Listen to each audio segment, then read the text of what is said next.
اور تیرا نام بابرکت ہے، اور ایسا بابرکت ہے جس چیز پر تیرا نام لیا جاتا ہے وہ بھی بابرکت ہو جاتی ہے، تیرے سوا کوئی معبود نہیں۔ اعوذ باللہ من الشیطان الرجیم، یا اللہ میں تیری پناہ مانگتا ہوں شیطان مردود سے۔ بسم اللہ الرحمن الرحیم، شروع کرتا ہوں تیرے نام سے، تو بہت مہربان اور نہایت رحم کرنے والا ہے۔ الحمدللہ رب العالمین، تو دل سے آواز نکلی اللہ سب تعریفیں تیرے لیے ہے، تو سارا عالم کا پالنے والا ہے۔ اب اللہ جواب دیتا ہے، روایت میں لکھا اللہ جواب دیتا ہے کہ میرا بندہ میری تعریف کر رہا ہے۔ ہم کہتے ہیں الرحمن الرحیم، تو رحم کرنے والا نہایت مہربان، تو اللہ جواب دیتا ہے میرا بندہ میری ثنا بیان کر رہا ہے۔ ہم کہتے ہیں مالک یوم الدین، یا اللہ تو قیامت کے دن کا مالک، تو جزا سزا کے دن کا مالک، تو اللہ جواب دیتا میرا بندہ میری بزرگی بیان کر رہا ہے۔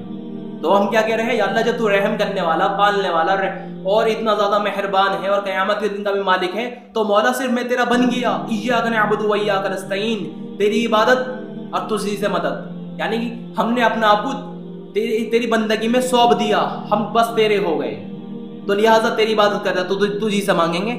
اب اللہ نے ہم پہ نہیں چھوڑا کیا مانگو، بلکہ اللہ پاک نے پابند کرا کہ یہ چیز مانگو، ہدایت مانگو جو سب سے بہترین دولت ہے میرے خزانے میں، اہدنا الصراط المستقیم، یا اللہ سیدھے راستے پہ چلا دے۔ صراط الذین انعمت علیہم، کون سا راستہ جن پر تیرا انعام ہوا ہے، کون سا راستہ ہے وہ؟ انبیاء صدیقین شہداء صالحین والا راستہ، یعنی جو اللہ کے عاشقوں کا راستہ تھا، جو اللہ کے وفادار بندے تھے، اللہ کو چاہنے والے تھے۔ غیر المغضوب علیہم ولا الضالین، یا اللہ اس راستے سے بچا جن پر تیرا غضب نازل ہوا ہو۔ اب غضب کن پہ نازل ہوا تھا؟ جنہوں نے اللہ کے ساتھ بے وفائی کری، اللہ کو بھول گئے، اللہ کو چھوڑ گئے، تو ہم اس سے بچنے کی دعا مانگ رہے ہیں۔ پھر کہا آمین۔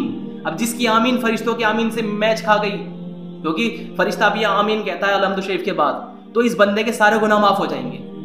لیکن اندر میں یہ بھی احتساب نہیں رہتا میں تو پھر اس کے بعد کوئی سی صورت پڑی، اب رکوع میں پہنچا، اللہ اکبر، یا اللہ تیرے سامنے اپنے کو جھکاتا ہوں، تیری عظمت اور بڑائی اپنے سر پر رکھتا ہوں۔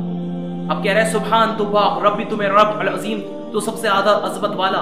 اب اللہ فرماتا اچھا میرے بندے، تو نے میری پاکی بیان کری، میری عظمت کا بول بولا، اب مجھے ہی اپنا رب کہا، تو سمع اللہ لمن حمدہ، ہم نے تیری سن لی، یا اللہ تو نے سن لی، ربنا لک الحمد، یا اللہ تیرا لاکھ لاکھ شکر ہے تو نے سن لی۔ اس شکرانے کے طور میں اپنے سب سے اعلیٰ چیز کو تیرے سامنے ذہن پر ٹکاتا ہوں، اللہ اکبر۔ اب سجدے میں پہنچ گئے، تو سبحان تو پاک، ربی تو میرا رب، تو سب سے زیادہ اعلیٰ، سبحان ربی اعلیٰ، تو سب سے زیادہ اعلیٰ، سب سے زیادہ برتر۔ اللہ فرماتا اچھا میرے بندے، تو نے میری پاکی کا بول بولا اور مجھے سب سے زیادہ اعلیٰ کہا، اور مجھے تو نے اپنا رب مانا، اور اب تو نے اپنی سب سے اعلیٰ چیز کو میرے سامنے ذہن پہ ٹکا دیا، تو خوشخبری لے، تیرا سر ذہن پہ نہیں ہے، میرے قدموں پر ہے۔ اس کے بعد سب سے آخر میں اتحیات پڑھتے ہیں۔ اتحیات کیا ہے؟ اتحیات یہ وہ کلمات ہیں جو اللہ کے رسول نے معراج کے سفر پہ اللہ پاک سے باتیں کری تھی۔ اللہ پاک نے اپنے حبیب کو آسمانوں میں بلایا، ساتوں آسمان پار کروائے، عرش کے پردے بھی ہٹ گئے، عرش بھی پار، 70,000 نور کے پردے ہٹے، اللہ اور حبیب آمنے سامنے۔ اس پہ بھی بس نہیں، اللہ نے اتنا قریب کر لیا اپنے حبیب کو، میرے حبیب میرے اور قریب آ، میرے اور قریب آ کی کوئی حد نہیں۔ اس وقت میں اللہ کے رسول آپ جناب محمد مصطفیٰ صلی اللہ علیہ وسلم اتحیات کی حیت میں بیٹھے۔ اب بات چلی، اتحیات للہ والصلوات والطیبات، یا اللہ جتنی بھی قولی بدنی جانی مالی عبادتیں مولا صرف تیرے لیے ہیں۔ اللہ فرماتا اچھا، اللہ نے کہا پھر جواب دیا، السلام علیکم ایھا النبی ورحمۃ اللہ وبرکاتہ، میرے حبیب آپ پر سلامتی اور رحمت برسے۔ اب ہمارے نبی ہم نے ہمیں بھی شامل کرا، السلام علینا وعلی عباد اللہ الصالحین، اللہ صرف مجھ پر نہیں، میری امت کے نیک لوگوں پر بھی سلامتی اور رحمت۔ اب ہم کیا کہہ رہے ہیں؟ اشہد ان لا الہ الا اللہ واشہد ان محمدا عبدہ ورسولہ، یا اللہ ہم گواہی دے رہے ہیں تیرے سوا کوئی معبود نہیں، اور محمد صلی اللہ علیہ وسلم تیرے بندے اور رسول ہیں۔ اور اس کے بعد کیا ہے؟ درود شریف پہ پہنچ گئے، اللہم صلی، یا اللہ رحمت نازل فرما محمد صلی اللہ علیہ وسلم اور ان کی اولادوں پر، جس طرح تو نے رحمت نازل فرمائی ابراہیم علیہ السلام اور ان کی اولادوں پر۔ اللہم بارک، یا اللہ برکت نازل فرما محمد صلی اللہ علیہ وسلم اور ان کی اولادوں پر، جس طرح تو نے برکت نازل فرمائی ابراہیم علیہ السلام اور ان کی اولادوں پر۔